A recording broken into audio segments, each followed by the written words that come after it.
dark counties in the Miami Valley region from midnight tonight to midnight Tuesday night. Levels of ozone concentrations within the region may approach or exceed unhealthy standards. For additional information, please visit www.miamivalair.org or call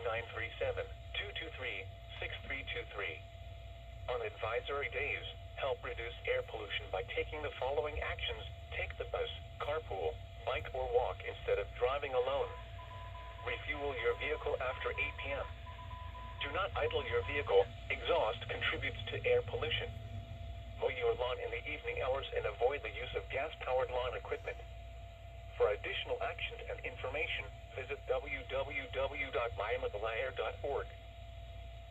Now looking at the weather pattern. So there's a little issue with my 249. High pressure will extend into the area through today before an area of low pressure passes to the west on Tuesday. Scattered thunderstorms are possible Tuesday afternoon and evening with isolated severe thunderstorms possible. Winds will be gusty on Wednesday as a cold front moves across the region. Additional thunderstorms.